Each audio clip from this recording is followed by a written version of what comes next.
Good morning વિદ્યાર્થી મિત્રો. પ્રકરણ 6 અંતર્ગત વિડીયોના બીજા લેક્ચરની અંદર આજે આપણે કુતુબ મિનાર અને દિલ્હીના ઐતિહાસિક સ્મારક એવા લાલ કિલ્લા વિશે વાત કરીશું. અગાઉના વિડીયો લેક્ચરની અંદર આપણે મહાબલીપુરમ અને એલિફન્ટાની ગુફાઓ જે છે એના વિશે અભ્યાસ કર્યો હતો. કુતુબ મિનાર આજનો આપણો પહેલો ટોપિક. સલ્તનત કાલીન સ્થાપત્યનો સર્વશ્રેષ્ઠ ઉત્તમ નમૂનો જે છે જે કુતુબ મિનાર. આ ઐતિહાસિક સ્મારક જે છે એ દિલ્હીમાં આવેલું છે. ગુલામ વંશના સ્થાપક કુતુબુદ્દીન ઐબક દ્વારા 12મી સદીની અંદર આ સ્મારકનું બાંધકામ શરૂ કરાવવામાં આવ્યું હતું.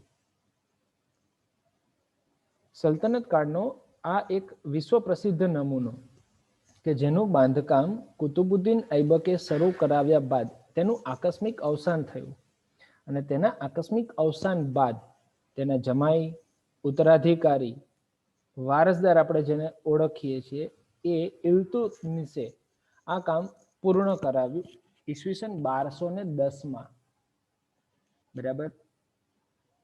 કુતુબુદ્દીન ઐબક દ્વારા તૈયાર કરવામાં આવેલો આ જે મિનારો જે છે આ સમગ્ર મિનારાની ઊંચાઈ જે છે 72.5 મીટર છે, જેનો ભૂતળનો ઘેરાવ 13.75 મીટર, જ્યારે ઉપર તરફ જતા એ 2.75 મીટર થાય છે.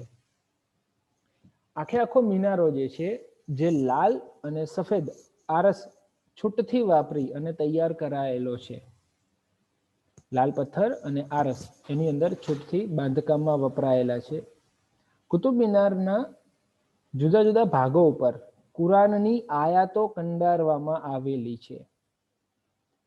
કુરાનની આયાતો સારી પંક્તિઓ જે છે બરાબર કે જે ઇસ્લામ ધર્મને પવિત્ર બનાવે છે અથવા તો એનું પ્રતીક છે એવી કુરાનની આયાતો અહીંયા કંડારવામાં આવેલી છે. ભારતમાં આજ દિન સુધીના પથ્થરમાંથી જે મિનારાઓ બનેલા છે એની અંદર કુતુબ મિનાર જે છે એ સૌથી ઊંચો સ્તંભ મિનાર છે, જેનો ઉપયોગ નમાજની અજાન આપવા માટે કરવામાં આવે છે. બરાબર. બીજો આપણો એક ઐતિહાસિક સ્મારક છે લાલ કિલ્લો. અગાઉનું જે આપણું સ્થાપત્ય હતું એ સલ્તનત કાલીન સ્થાપત્ય કલાનો ઉત્કૃષ્ટ નમૂનો હતો, જ્યારે લાલ કિલ્લો જે છે એ મુઘલ કાલીન સ્થાપત્ય કલાનું એક ઉત્કૃષ્ટ ઉદાહરણ ગણવામાં આવે છે. એક અદ્ભુત ઇમારત ગણી શકાય.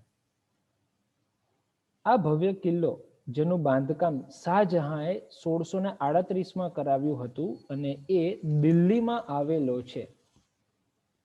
તમે જોઈ શકો છો એ પ્રમાણે આ લાલ કિલ્લો બહુ જ ભવ્ય છે અને દિલ્હી ખાતે આ ઐતિહાસિક સ્મારક આવેલું છે. લાલ પથ્થરોમાંથી બનાવેલા આ કિલ્લાને શાહજહાંએ પોતાના નામ પરથી શાહજહાનાબાદ નામે એક નગર વસાવ્યું હતું. આ કિલ્લાની અંદર બીજા અનેક ઐતિહાસિક સ્મારકો આવેલા છે.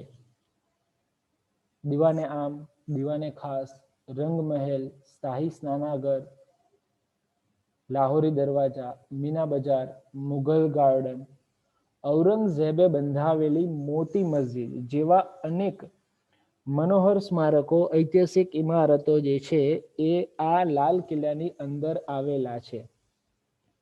આ સમગ્ર સ્મારકો પૈકી, ઇમારતો પૈકી દીવાને ખાસ જે છે એ કંઈક વિશેષ હતું. કારણ તો આ ઇમારતો જે બીજી જે છે એની તુલનામાં આ જે છે જેની સજાવટ સોનું, ચાંદી તેમજ કિંમતી પથ્થરોથી અદ્ભુત રીતે સજાવવામાં આવેલી હતી. એટલે કે સોનું, ચાંદી અને કિંમતી પથ્થરોનો અહીંયા અદ્ભુત સમન્વય જોવા મળે છે એની સજાવટમાં. શાહજહાંએ પોતાના માટે એક કલાત્મક મયુરાસન જે છે એ તૈયાર કરાવડાવ્યું હતું. પણ ભારત ઉપર ઈરાનના નાદિર શાહે જ્યારે હુમલો કર્યો ત્યારે એ લૂંટી અને એ પોતાની સાથે લઈ ગયો હતો. દિલ્હીનો આ લાલ કિલ્લો કે જ્યાં આપણા રાષ્ટ્રીય તહેવારોના પ્રસંગે 15મી ઓગસ્ટ, 26મી જાન્યુઆરી, દર પ્રસંગે બરાબર વડાપ્રધાન દ્વારા ત્યાં ધ્વજવંદન કરવામાં આવે છે. વિશ્વ વારસાની ધરોહરમાં સ્થાન પામેલા આવા સ્મારકો જે છે જે આપણે આ પ્રકરણમાં ભણી રહ્યા છીએ અને એના 2 સ્મારકોની આપણે આજે વાત કરી.